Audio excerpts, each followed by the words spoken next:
ಅವರು ಭಕ್ತರ ಪ್ರೀತಿಗೆ ಸದಾಕಾಲ ಸೋಲುವ ಗುರುಗಳವರು. ಪೂಜ್ಯ ಮೊಣಕವಾಡದ ಶ್ರೀಗಳವರು ಹೇಳಿದ ಹಾಗೆ ದೇವರು ಕೂಡ ಸೋಲ್ತಾನೆ ಭಕ್ತನಿಗೆ. ಜಂಬೂದ್ವೀಪ ನವಖಂಡ ಪೃಥ್ವಿಯೊಳಗೆ ಕೇಳಿರೆಯ ಎರಡಾಳಿನ ಭಾಷೆಯ, ಕೊಲುವಿನೆಂಬ ಭಾಷೆ ದೇವನದು, ಗೆಲುವಿನೆಂಬ ಭಾಷೆ ಭಕ್ತನದು. ಸತ್ಯವೆಂಬ ಕೂರಲಗನೆ ಹಿಡಿದು ಸದ್ಭಕ್ತರು ಗೆದ್ದರು ಕಾಣ ಕೂಡಲ ಸಂಗಮ ದೇವ ಅಂತ ಬಸವಣ್ಣನವರು ಹೇಳ್ತಾರೆ. ದೇವರಿಗೆ ಮತ್ತು ಭಕ್ತನಿಗೆ ಯುದ್ಧ ನಡೀತಂತ. ಆ ಯುದ್ಧದೊಳಗೆ ಸಾಮಾನ್ಯವಾಗಿ ದೇವರೇ ಗೆಲ್ತಾರ ಅಂತ ನಮಗೆಲ್ಲ ಗೊತ್ತಾಗ್ತದೆ ಬಾಹ್ಯ ಪ್ರಪಂಚಕ್ಕೆ. ಆದರೆ ಬಸವಣ್ಣನವರು ಹೇಳ್ತಾರೆ ಭಕ್ತ ಗೆಲ್ತಾನ. ಹೆಂಗೆ ಭಕ್ತ ಗೆಲ್ತಾನ ಅಂದ್ರೆ ಸತ್ಯವೆಂಬ ಕೂರಲಗನೆ ಹಿಡಿದು ಸದ್ಭಕ್ತನು ಗೆದ್ದನು ಕಾಣ ಕೂಡಲ ಸಂಗಮ ದೇವ ಅಂತ ಹೇಳ್ತಾರೆ. ಭಕ್ತಿ, ಶ್ರದ್ಧೆ, ನಿಷ್ಠೆ, ಸೇವೆ ಅನ್ನುವಂಥ ಖಡ್ಗ ಹಿಡ್ಕೊಂಡು ಭಕ್ತನೇ ಗೆಲ್ತಾನೆ ಅನ್ನುವುದಕ್ಕೆ ಬೆಳಟ್ಟಿ ಸಾಹುಕಾರ ಮನೆತನ ಇವತ್ತು ಅವ್ರು ಗೆದ್ದರು, ಗುರುಗಳು ಸೋತರು, ಪ್ರೀತಿಗೆ ಸೋತು ಇಲ್ಲಿ ಒಂದು ಅಪರೂಪವಾದಂಥ ಗುರುವಂದನಾ ಕಾರ್ಯಕ್ರಮಕ್ಕೆ ಸಾಕ್ಷಿಯಾಗುವಂಥದ್ದು ನಾವೆಲ್ಲರೂ ಹೆಮ್ಮೆ ಪಡಬೇಕಾಗಿರುವಂಥದ್ದು. ಬಹುಶಃ ಎನಗೆ ಭೋಗ ಭಾಗ್ಯವೂ ಬೇಡ, ಜಪ ತಪವೂ ಬೇಡ, ನಿಮ್ಮ ತತ್ತು ಸೇವೆ ನಿತ್ಯವಾಗಲಯ್ಯ ಅಂತ ಮುಪ್ಪಿನ ಷಡಕ್ಷರಿ ಶಿವೆಗಳವರು ಹೇಳಿದ ಹಾಗೆ ನೀವೆಲ್ಲರೂ ಸೇವಾಭಾವದಿಂದ ಬಂದಿರುವಂಥದ್ದು. ಇಲ್ಲಿ ಯಾವುದೇ ರೀತಿಯ ಆಡಂಬರ, ನೀವು ಮನೆಯಾಗ ಮಾಡುವಂಥ ಒಂದು ಹುಟ್ಟುಹಬ್ಬ ಕಾರ್ಯಕ್ರಮವೇ ಬೇರೆ. ಇವತ್ತು ಗುರುಗಳವರ ಗುರುವಂದನೆ ಸಮಾರಂಭ ಇದು. ಗುರುಗಳವರಿಗೆ ಗುರುವಂದನೆ ಎಂಥದ್ದು ಅಂದರೆ 79 ಆದರೂ 29 ಆಗಲಿ ಅನ್ನುವಂಥ ಭಕ್ತನ ಹೃದಯ ಶ್ರೀಮಂತಿಕೆ. ನಮ್ಮ ಅಜ್ಜ ಇನ್ನೂ 29 ಆಗಿ ಇನ್ನು ಮುಂದೆ ಅವ್ರ ಜೀವನ ನಡೆಸಲಿ ಅನ್ನುವಂಥದ್ದು ಹೃದಯ ಶ್ರೀಮಂತಿಕೆ ಏನಿದೆ, ಸದಾಕಾಲ ನಮ್ಮ ಮಧ್ಯದೊಳಗಿದ್ದುಕೊಂಡು ಆಶೀರ್ವಾದ ಮಾಡಲಿ ಅನ್ನುವಂಥ ಭಕ್ತನ ಪ್ರೀತಿಗೆ ಗುರುಗಳವರು ಮಣಿದು ಇಲ್ಲಿ ಬಂದಿರುವಂಥದ್ದು. ಇದು ಭಕ್ತ ವತ್ಸಲ ಅಂತ ಬಹಳ ಜನರಿಗೆ ಕರೀತಾರೆ, ಭಕ್ತ ಪ್ರೇಮಿ, ಭಕ್ತ ವತ್ಸಲ ಅಂತ ಕರೀತಾರೆ. ಆದರೆ ಆ ಶಬ್ದಕ್ಕೆ ನಿಜವಾದ ಉದಾಹರಣೆಯನ್ನು ಕೊಡೋದಾದರೆ ಅದು ಶಿರಟ್ಟಿ ಜಗದ್ಗುರು ಮಹಾಸನ್ನಿಧಿಯವರಿಗೆ ಮಾತ್ರ ಅದು ಹೊಂತದೆ ಅನ್ನುವಂಥದ್ದು. ಯಾಕಂದರೆ ಸದಾಕಾಲ ಭಕ್ತರ ಒಳಿತಿಗಾಗಿ ತಮ್ಮ ಬದುಕನ್ನು ಮೀಸಲಾಗಿರಿಸಿರುವಂಥ ಭಕ್ತವತ್ಸಲರು ಆಗಿದ್ದಾರೆ ಅನ್ನುವಂಥದ್ದು. ಅವರು ಹದಳು ಹೃದಯಗಳು.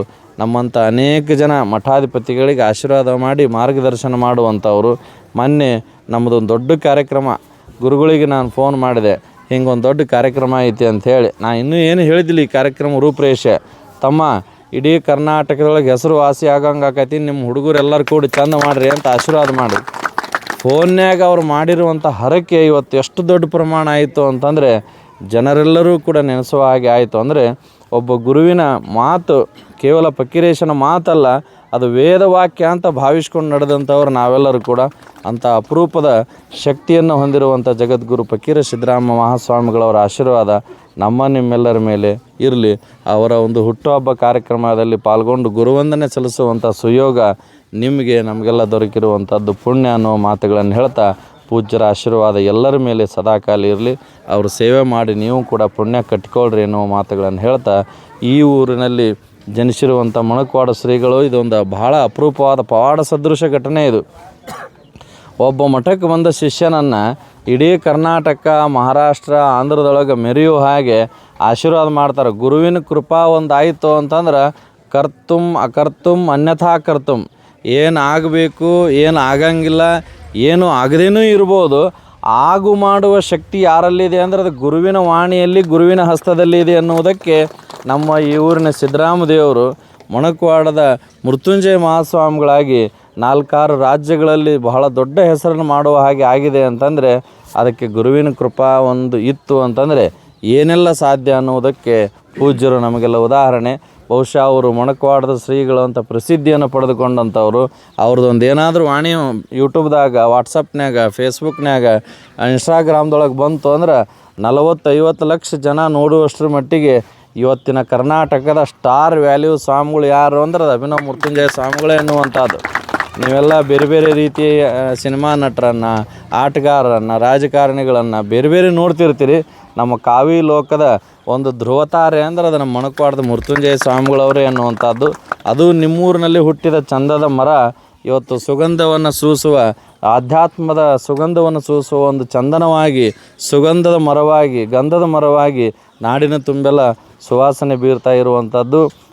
ಈ ಊರು ಜನನಿ ಜನ್ಮಭೂಮಿ ಸ್ವರ್ಗಾದಪಿ ಗರಿಯಸಿ ಅನ್ನುವ ಹಾಗೆ ಹುಟ್ಟಿದ ಊರು, ಹುಟ್ಟಿದ ತಾಯಿ ಸ್ವರ್ಗಕ್ಕಿಂತಲೂ ಮಿಗಿಲು ಅಂತ ಹೇಳ್ತಾರೆ. ಬಹುಶಃ ನಮ್ಮೂರು ಕಲ್ಲೂರು ಅಂತ ಹೇಳ್ಕೊಳಕ್ಕೆ ಅವ್ರಿಗೂ ಒಂದು ಹೆಮ್ಮೆ. ಕಲ್ಲೂರಾಗ ಬಂದು ಫಕೀರೇಶನ ಆಶೀರ್ವಾದದಿಂದ ನಾನು ಇಷ್ಟು ದೊಡ್ಡ ಬೆಳೆದೀನಿ ಅಂತ ಹೇಳ್ಕೊಳ್ಳಿಕ್ಕೆ ಇನ್ನೂ ಭಾಳ ಹೆಮ್ಮೆ ಆಗ್ತಾರೆ ಅಂತ ಗುರುಗಳ ಆಶೀರ್ವಾದ. ಎಲ್ಲರ ಮೇಲಿರುವಂಥದ್ದು ಭಾಳ ಪುಣ್ಯ ವಿಶೇಷ. ಮಣಕ್ವಾಡ ಜಾತ್ರೆಗೆ ತಾವೆಲ್ಲ ಬರ್ರಿ, ಗುರುಗಳವರ ಆಶೀರ್ವಾದ ಪಡೆದುಕೊಳ್ಳ್ರಿ ಅನ್ನೋ ಮಾತುಗಳನ್ನು ಹೇಳಿ ಪಾಲ್ಗೊಂಡಿರುವಂಥ ಪೂಜ್ಯರು, ತಪೋನಿಷ್ಠರು, ಆತ್ಮೀಯರು ಆಗಿರುವಂಥ ಹಾವೇರಿ ಹುಕ್ಕೇರಿ ಮಠದ ಸದಾಶಿವ ಮಹಾಸ್ವಾಮಿಗಳವರೇ, ಪ್ರವಚನ ರತ್ನ ಬಹಳ ಯಶಸ್ವಿಯಾಗಿ ಅನ್ನಿಸ್ತಾ ಇದೆ. ನನಗೇನು ಗೊತ್ತೇ ಇಲ್ಲ, ಇಲ್ಲಿ ಬರೋ ತನಕ ಏನೂ ಗೊತ್ತಿಲ್ಲ. ಇಷ್ಟೆಲ್ಲ ಜನ ಕೂಡಿದ್ದನ್ನು ನೋಡಿ ನಾ ಗಾಬರಿ ಆದ್ನಿ. ನಮ್ಮ ಶೆಟ್ನ್ಯಾಗ ನಿಮ್ಮ ಪಾದಪೂಜೆ ಆಗ್ತೈತೆ ರೀ, ಹೂವಿನ ಮಾಲೆ ಹಾಕ್ತೀವಿ, ಶಾಲೆ ಹಾಕ್ತೀವಿ, ಪ್ರಸಾದ ಮಾಡ್ಕೊಂಡು ಹೋಗ್ರಿ ಅಂತೇಳಿ ಕಡೆಗಳಿಗೆವರೆಗೆ ನನಗೆ ಇಷ್ಟ ಸುದ್ದಿ ಗೊತ್ತು. ಆ ಸುದ್ದಿ ಇಷ್ಟು ಮುದ್ದೆ ಆಗಿತ್ತು ಅನ್ನೋದು ನನಗೆ ಗೊತ್ತಿದ್ದಿದ್ದಿಲ್ಲ. ಬಹಳ ಭಾಳ ಅದ್ಭುತ. ಬಹಳ ವರ್ಷಗಳಿಂದ ಮಾಡಕತ್ಯಾರ ಅವರು. ಈ ಕೈಯಾಗ ಹಾಕಿದ ಉಂಗುರ 5ನೇ ಉಂಗುರ ಇದು. 4 ಎಲ್ಲಿದಾವ ಗೊತ್ತಿಲ್ಲ ನನಗೆ, 5ನೇದು ಐತೆ ಅನ್ನೋದು ಮಾತ್ರ ಗೊತ್ತೈತಿ. ಮತ್ತು ಫಕೀರಿಶನ್ನು ಉಳಿದು ಉಂಗುರ ಅದಾವ ಅನ್ನೋದು ಗೊತ್ತೈತಿ. ಉಂಗುರ ಹಾಕ್ಯಾರ, ಡ್ರೆಸ್ಸು, ಈ ಬಟ್ಟೆ ಹೊಲಿಸ್ಯಾರ. ಯಾರ ಹತ್ರ ಹೊಲಿಸ್ಯಾರ ಅವ್ರಿಗೆ ಗೊತ್ತದು. ಆ ಹೊಲಿಸೋರು ಹೊಲಿಯವರು ಮಿಲಾಪ್ ಆಗ್ಯಾರ್ರಿ. ಅವ್ರು ಯಾರಿಗೆ ಹೇಳಲಾರ್ದಂಗೆ ಆಶ್ಚರ್ಯ ಅನ್ನುವಂಥ ರೀತಿಯಲ್ಲಿ ಆಗಬೇಕು ಅಂತೇಳಿ, ಚೋದ್ಯ ಅನ್ನುವಂಥ ರೀತಿಯಲ್ಲಿ ಹುಟ್ಟುಹಬ್ಬದ ಸಮಾರಂಭವನ್ನು ಭಕ್ತಿಯಿಂದ ಮಾಡಿದ್ದಾರೆ. ಮಾಡಿರುವಂಥ ಎಲ್ಲ ಪರಿವಾರಕ್ಕೆ ಜಗದ್ಗುರು ಫಕೀರೇಶನ ಆಶೀರ್ವಾದ ನಿರಂತರವಾಗಿ ಇರಲಿ ಹಾರೈಸ್ತೇವೆ. ಸಿದ್ದರಾಮ ದೇವರು, ನಾವು ಮೃತ್ಯುಂಜಯ ಸ್ವಾಮಿ ಗೊತ್ತಿಲ್ಲ, ನನಗೆ ಸಿದ್ದರಾಮ ದೇವರು ಅಷ್ಟೇ ಗೊತ್ತಿದೆ. ಸಿದ್ದರಾಮ ದೇವರು ಭಾಳ ಹೃದಯ ಸ್ಪರ್ಶಿಯಾದಂಥ ಮಾತುಗಳನ್ನು, ವಾಸ್ತವಿಕ ಅಂಶಗಳನ್ನು, ಸತ್ಯವನ್ನು ಸತ್ಯ ರೀತಿಯಲ್ಲಿ ನುಡಿದ್ರೆ ಮುಕ್ತಿ ಸಿಗುವುದ್ರಾಗೇನು ಅಸಾಧ್ಯ ಇಲ್ಲ. ಅಂಥ ಸತ್ಯವಾದಂಥ ಘಟನೆಗಳನ್ನು ಕುರಿತು ಬಹಳ ಜನಮನದಲ್ಲಿ ಚಿತ್ರಣ ಪ್ರಿಂಟ್ ಆಗುವಂಥ ರೀತಿಯಲ್ಲಿ ಮಾತನಾಡಿದರು. ಹಾವೇರಿಯ ಸದಾಶಿವ ಸ್ವಾಮಿಗಳು ಸರಳ ಹೃದಯದವರು, ಕೂಸಿನಂಥ ಮನುಷ್ಯನವರು, ತಪಸ್ವಿಗಳು. ಹಾವೇರಿ ಹುಕ್ಕೇರಿ ಮಠಕ್ಕೆ, ತೆಲಸಂಗದ ಹಿರೇಮಠಕ್ಕೆ ನೂರಾರು ವರ್ಷಗಳಿಂದ ಅನ್ಯೋನ್ಯ ಸಂಬಂಧ. ಶಿವಬಸವ ಸ್ವಾಮಿಗಳ ಕಾಲದಿಂದ ನಮ್ಮ ತಂದೆಯವರನ್ನು ಶಿವಬಸವ ಸ್ವಾಮಿಗಳು ತೆಲಸಂಗದ ಹಿರೇಮಠಕ್ಕೆ ಮಾಡಿದರು. ಏನು ರೀ ಸದಾಶಿವ ಸ್ವಾಮಿಗಳ ಶಿವಬಸವ ಸ್ವಾಮಿಗಳು ನಮ್ಮ ತಂದೆಯವರನ್ನು ಬೆಳಗಾವಿ ಜಿಲ್ಲಾ ಅಥಣಿ ತಾಲೂಕು ತೆಲಸಂಗದ ಹಿರೇಮಠಕ್ಕೆ ಮಾಡಿದರು. ನಿನ್ನ ಬಡವ ಮಠಕ್ಕೆ ಕೊಟ್ಟೀನಿ, ಅವ್ರು ಹೇಳಿ ಬಂದರು ಆಶೀರ್ವಾದ ಮಾಡಿ, ನಿನ್ನ ಬಡವ ಮಠಕ್ಕೆ ಕೊಟ್ಟೀನಿ, ನೀ ಬಡ ಮಠ ಮಾಡ್ತೀಯ ಅಂತೇಳಿ ಆಶೀರ್ವಾದ ಮಾಡಿ ಬಂದರು. ಹಾಗೆ ಅದು ಬಡ ಮಠ ಆಗಿ ಬೆಳೆದಿದೆ. ತೆಲಸಂಗದ ಮಠದ ಒಂದು ನೇತೃತ್ವದಲ್ಲಿ 1500 ಶಾಲಾ ಮಕ್ಕಳು ಶಾಲೆಯನ್ನು ಕಲಿತಾ ಇದ್ದಾರೆ. ಇದಕ್ಕೇನಾದರೂ ಕಾರಣ ಇದ್ದರೆ ಶಿವಬಸವ ಸ್ವಾಮಿಗಳವರ ಆಶೀರ್ವಾದ, ತೆಲಸಂಗದ ಪೂಜ್ಯ ಬಸವಲಿಂಗ ಪಟ್ಟಾಧ್ಯಕ್ಷರ ಪ್ರಯತ್ನ ಕಾರಣ ಅಂಥೇಳಿ ಹೇಳಲಿಕ್ಕೆ ಭಾಳ ಸಂತೋಷ ಅನ್ನಿಸ್ತಾ ಇದೆ. ಸದಾಶಿವ ಸ್ವಾಮಿಗಳು ಹಾವೇರಿ ಹುಕ್ಕೇರಿ ಮಠಕ್ಕೆ ಸ್ವಾಮಿಗಳಾದ ನಂತರ ನಭೂತೋ ನ ಭವಿಷ್ಯತಿ ಅನ್ನುವಂಥ ಕಾರ್ಯಕ್ರಮವನ್ನು ತಿಂಗಳದ ಒಳಭಾಗದಲ್ಲಿ ಭಾಳ ಅದ್ಭುತವಾಗಿ ಮಾಡಿದರು. ಯಾರ್ಯಾರು ಕನ್ನಡ ನಾಡಿನಲ್ಲಿ ಪುಣ್ಯಾತ್ಮರದಾರ ಎಲ್ಲರೂ ಬಂದರು. ಮೈಸೂರು ಮಹಾರಾಜರು ಬಂದರು. ಇಷ್ಟು ಸಂತೋಷದಿಂದ ಮಾತುಗಳನ್ನು ಆಡಿದರು. ಮಹಾರಾಜರು ಇಷ್ಟು ಮಾತಾಡ್ತಾರೆ ಅನ್ನುವಂಥ ಕಲ್ಪನಾ ಯಾರಿಗೂ ಇರಲಿಲ್ಲ. ಆ ಸಭೆಗೆ ಬಂದದ್ದಕ್ಕೆ ಕೂಡಿರುವಂಥ 1,00,000 ಜನರಿಗೆ ಮಹಾರಾಜರನ್ನು ನೋಡಿ, ಮಹಾರಾಜರಂದರೆ ಇಷ್ಟು ಸರಳ ಇರ್ತಾರೆ ಅನ್ನುವಂಥ ಭಾವನೆ ಬರುವಂಥ ಪ್ರಸಂಗವನ್ನು ನಿರ್ಮಾಣ ಮಾಡಿದವರು ಯಾರಪ್ಪ ಅಂದರೆ ಹಾವೇರಿ ಹುಕ್ಕೇರಿ ಮಠದ ಸದಾಶಿವ ಸ್ವಾಮಿಗಳು ಅಂಥ ಪ್ರಸಂಗವನ್ನು ನಿರ್ಮಾಣ ಮಾಡಿದರು. ಪೂಜ್ಯರು ಏನೇ ಬಹಳ ಕಾರ್ಯಕ್ರಮ ಅದಾವು. ಅವರು ನಾಳೆ ಶಿವರಾತ್ರಿ, ಇಡೀ ದೇಶ ತುಂಬ ಶಿವರಾತ್ರಿಯ ನಾಮಸ್ಮರಣೆ ನಡೀತಾ ಇದೆ. ಶಿವಯೋಗ ಮಂದಿರದಲ್ಲಿ ಬಹುದೊಡ್ಡ ಕಾರ್ಯಕ್ರಮ ನಡೀತಾ ಇದೆ. ಅದರ ಉಪಾಧ್ಯಕ್ಷರಾಗಿರುವಂಥ ಅವರ ಸಾನ್ನಿಧ್ಯದಲ್ಲಿ ಆ ಕಾರ್ಯಕ್ರಮದ ಒತ್ತಡ ಇದ್ದರೂ ಸಹಿತ ನಮ್ಮವರು ಅನ್ನುವಂಥ ಒಂದು ಭಾವನೆಯಿಂದ ಈ ಕಾರ್ಯಕ್ರಮದಲ್ಲಿ ಸಮಾಧಾನ ಚಿತ್ತದಿಂದ ಕುಳಿತುಕೊಂಡು ಭಾಳ ಉತ್ತಮವಾದಂಥ ಮಾತುಗಳನ್ನು ಸದಾಶಿವ ಸ್ವಾಮಿಗಳು ಆಡಿದರು. ಇನ್ನೂ ಉಳಿದ ಪೂಜ್ಯರು ಮಾತಾಡ್ತಾ ಇದ್ದರು. ಟೈಮ್ ಭಾಳಾಗಿದೆ ಅನ್ನುವಂಥ ಕಾರಣಕ್ಕೆ ಅವರು ಮಾತನಾಡಿಲ್ಲ. ಈ ಕಾರ್ಯಕ್ರಮವನ್ನು ಸಂಯೋಜನೆ ಮಾಡಿರುವಂಥ ಅದರಗುಂಚಿ ಮಂತನ ಬೆಳ್ಳಟ್ಟಿ ಶಿವಪ್ಪ ಜನ ಪರಿವಾರ ಭಾಳ ಅದ್ಭುತವಾದಂಥ ಸೇವೆಯನ್ನು ಮಾಡಿರಿ. ಮನೆತನ ಉತ್ತರೋತ್ತರ ಅಭಿವೃದ್ಧಿ ಹೊಂದಲಿ. ನೀವೆಲ್ಲರೂ ಬಂದು ಶೋಭಾ ತಂದಿರಿ. ಕಲ್ಲೂರವ್ರು ಇರ್ಬೋದು, ಕೋಲ್ವಾಡ ಹತ್ತರ ಮಲ್ಲಿಗವಾಡದವ್ರು ಇರ್ಬೋದು, ಇನ್ನೂ ಅನೇಕ ಭಕ್ತರು ಬೇರೆ ಬೇರೆ ಊರುಗಳಿಂದ ಬಂದು ಪಾಲ್ಗೊಂಡು ಕಾರ್ಯಕ್ರಮಕ್ಕೆ ಶೋಭೆಯನ್ನು ತಂದಿರಿ. ಎಲ್ಲರಿಗೂ ಪ್ರಸಾದದ ವ್ಯವಸ್ಥೆಯನ್ನು ಮಾಡ್ಯಾರ. ಪ್ರಸಾದವನ್ನು ಸಮಾಧಾನ ಚಿತ್ತದಿಂದ ಸ್ವೀಕಾರ ಮಾಡಿರಿ. ಜಗದ್ಗುರು ಫಕೀರೇಶನ ವಾಣಿ ದ್ವೇಷ ಬಿಡು ಪ್ರೀತಿ ಮಾಡು. ಸಿದ್ದರಾಮ ದೇವರು ಭಾಳ ಚಂದ ಹೇಳಿದರು. ಫಕೀರೇಶನ ತತ್ವಗಳನ್ನೆಲ್ಲ ಕ್ರೋಢೀಕರಿಸಿ ಈ ವಾಕ್ಯವನ್ನು ಸೃಷ್ಟಿ ಮಾಡಿದರು ಸಿದ್ದರಾಮ ಸ್ವಾಮಿಗಳು ಅನ್ನುವಂಥ ವಿಚಾರವನ್ನು ಹೇಳಿದರು. ಅದೆಲ್ಲ ಜಗದ್ಗುರು ಫಕೀರೇಶನ ಪ್ರೇರಣಾಶಕ್ತಿ ಹೊರತು ಮತ್ತು ನಂದನದಾಗ ಏನೂ ಇಲ್ಲ. ಭಾಳ ಅದ್ಭುತವಾದಂಥ ರೀತಿಯಲ್ಲಿ ನಿನ್ನೆ ನಾವು ಮಡ್ಲಿಯಲ್ಲಿ ಕಾರ್ಯಕ್ರಮ ಭಾಳ ದೊಡ್ಡ ಪ್ರಮಾಣದಲ್ಲಿ ಕಾರ್ಯಕ್ರಮ ಆಯಿತು. ಅಲ್ಲಿ ಜನ ಆ ಮಾತನ್ನು ಕೇಳಿ ಭಾಳ ಖುಷಿಪಟ್ಟರು, ಸಂತೋಷಪಟ್ಟರು. ನಾನು ಭಾಷಣ ಮಾಡೋ ಮುಂದೆ ಹೇಳಿದೆ, ಸಿದ್ದಾಪುರಕ್ಕೆ ಒಬ್ಬರ ಮನೆಗೆ ಪಾಲ್ಪೂಜಕ್ಕೆ ಹೋಗಿದ್ದೆವು. ಹೋದಾಗ ಅವರು ಪಂಜರದಾಗ ಗಿಳಿಗಳನ್ನು ಹಾಕಿದ್ರು. ಗಿಳಿಯನ್ನು ಹಸಿರು ಗಿಳಿ ಅಲ್ಲ, ಲವ್ ಬರ್ಡ್ಸ್ ಹಾಕಿದ್ರು. ಅವು ಪುರುಸೋತಿರ್ಲದಂಗೆ ಮಾತಾಡ್ತಿದ್ವು. ಏನು ಮಾತಾಡ್ತಾವ ಅಂತ ಅವ್ರಿಗೆ ಕೇಳಿ, ನಮಗೇನು ಗೊತ್ತಿಲ್ಲ ರೀ, ಇಷ್ಟು ಒದರೋದು ಮಾತ್ರ ಗೊತ್ತೈತೆ ಅಂಥೇಳಿ ಅವ್ರು ಹೇಳಿದರು. ನಾ ಹೇಳಿದೆ, ಆ ಪಂಜರದಾಗಿರುವಂಥ ಲವ್ ಬರ್ಡ್ಸ್ ಅನ್ನುವಂಥ ಪಕ್ಷಿಗಳು ಯಾವಲ್ಲ ಏನು ಮಾತಾಡ್ತಾವಂದ್ರೆ, ನಾವು ಪ್ರೀತಿಯಿಂದ ಅದೀವು, ನೀವು ಪ್ರೀತಿಯಿಂದ ಇರ್ರಿ, ಅದನ್ನು ಕಲೀರಿ ಅಂತ ಹೇಳಕತ್ತೆ. ಹೊತ್ತು ನಾ ಹೇಳಿದೆ, ನಾವು ಬರೀ ಮುಂಜಾನೆ ಎದ್ದು ಕೂಡಲೇ ಜಗಳಾಡೋದ ಮಾಡ್ತೀರಿ ಮನ್ಯಾಗ, ನಾವು ಹೆಂಗೆ ಪ್ರೀತಿಯಿಂದ ಅದೀವು ಹಂಗೆ ಪ್ರೀತಿಯಿಂದ ಇರೋದನ್ನು ಕಲೀರಿ ಅನ್ನುವಂಥ ವಾಣಿಯನ್ನು ಆ ಪಕ್ಷಿಗಳು ಹೇಳಕತ್ತಾವ ಅಂತ ಹೇಳಿದಾಗ ಅವರು ಆಶ್ಚರ್ಯಪಟ್ಟರು, ಸಂತೋಷಪಟ್ಟರು. ಮನ್ಯಾಗ ಸಾಮಾನ್ಯವಾಗಿ ಜಗಳ ಇರತೈತೆ ರೀ, ಒಂದು 90% ಜಗಳ ಇರ್ತೈತಿ. ಕುಡಿದು ಚಾಲು ಆತಂದ್ರೆ ಜಗಳನ ಅದ್ರಾಗ ಟಿಸ್ ಮಿಸ್ ಚಾಲೂನೇ ಇರ್ತೈತಿ. ಆದ್ರೆ ಪ್ರೀತಿಯಿಂದ ಇರೋದನ್ನು ಕಲೀರಿ, ದ್ವೇಷ ಬಿಡು ಪ್ರೀತಿ ಮಾಡು, ಹೇಟ್ ನನ್ ಲವ್ ಆಲ್. ಜಗತ್ತಿಗೆ ಬೇಕಾಗಿರುವಂಥ ವಾಣಿ, ಆ ವಾಣಿ ಅದು ಅಮರವಾಣಿ.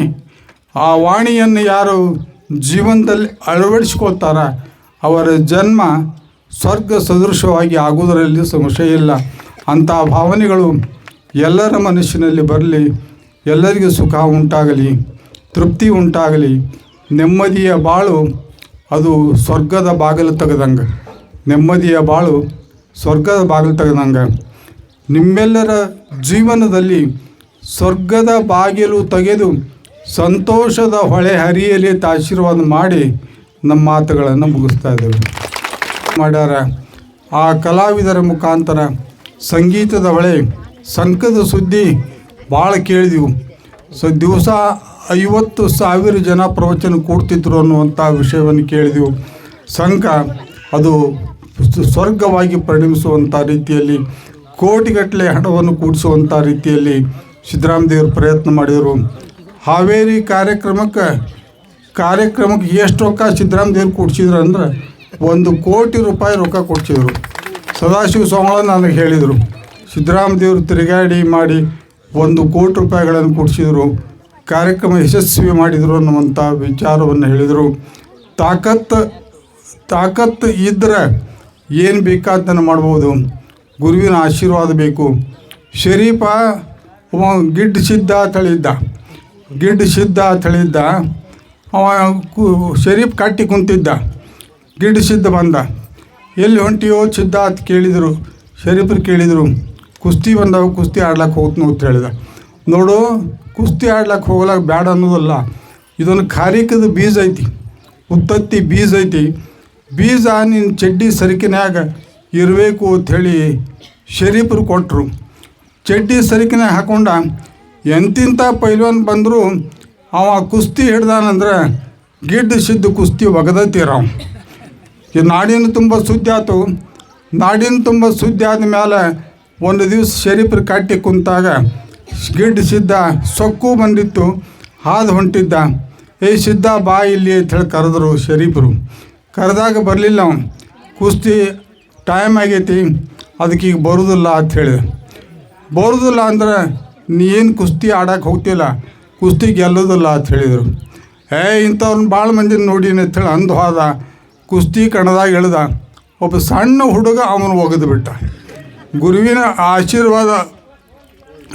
ಆಶೀರ್ವಾದ ತಪ್ಪಿತು ಅಂದ್ರೆ ಎಂಥ ಆನೆ ಬಂದರೂ ಗುರು ಕೃಪಾ ಇದ್ದರೆ ಗೆಲ್ಲಬಹುದು, ಗುರು ಕೃಪಾ ತಪ್ಪಿತು ಅಂದ್ರೆ ಆಡ ಬಂದರೂ ಸೋಲ್ಬೋದು ಅನ್ನೋದಕ್ಕೆ ಪ್ರತ್ಯಕ್ಷ ಸಾಕ್ಷಿ. ಹಾಗೆ ಸಿದ್ದರಾಮ ದೇವರು ಫಕೀರೇಶನ ಪಾದವನ್ನು ಗಟ್ಟಿಯಾಗಿಡಿದ್ರು. ಸಿದ್ದರಾಮ ದೇವರಿಗೆ ನಾ ಏನು ಹೇಳ್ದಂದ್ರೆ ಶಿವಯ್ಯ ಅಜ್ಜನ್ನು ಭಾಳ ನೆನೆಸ್ಬೇಕು. ಎಂಥ ಶಿವಯ್ಯ ಅಜ್ಜ, ನೀ ಇಲ್ಲೇ ಮಠದಾಗಿರು, ಮಠ ಬಿಟ್ಟು ಎಲ್ಲಿ ಹೋಗಬೇಡ, ನಮ್ಮ ಮಠಕ್ಕೆ ಮನೆಗೆ ಬಂದ್ರೆ ನೀನು ಕರ್ಕೊಳ್ಳೋದಿಲ್ಲ ಅದು ಸ್ಪಷ್ಟವಾಗಿ ಹೇಳಿದ. ಶಿವಯ್ಯ ಅಜ್ಜ ದೊಡ್ಡ ಆಶೀರ್ವಾದ ಮಾಡಿದ. ಕರ್ತೃ ಜಗದ್ಗುರು ಫಕೀರೇಶ ಆಶೀರ್ವಾದ ಮಾಡಿದ. ಅದನ್ನು ಸ್ಮರಿಸಿ ಅವರು ಹೆಜ್ಜೆ ನೀಡ್ತಾರೆ. ಅವರು ತಮ್ಮ ಬಾಳನ್ನು ಬೆಳಗಿಸ್ಕೊಳ್ತಾರೆ ಅನ್ನುವಂಥ ವಿಚಾರವನ್ನು ಹೇಳಿ ಇನ್ನೂ ಎತ್ತರದ ಮಟ್ಟಕ್ಕೆ ಬೆಳೆಯಲಿ ಅಂತ ಅವನಿಗೆ ಆಶೀರ್ವಾದ ಮಾಡ್ತೀವಿ. ಇನ್ನೂ ನಾಡಿನ ತುಂಬ ಅವನ ಕೀರ್ತಿ ಬೆಳೆಯಲಿ, ಬೆಳಗಲಿ. ಫಕೀರ ಸ್ವಾಮಿ ರತ್ನದ ಸ್ತರದಾಗ ಅದೊಂದು ಮಣಿ ಅಂತ ಹೇಳಿ ನಾನು ಭಾವಿಸ್ಕೊಂಡಿದ್ದೇನೆ.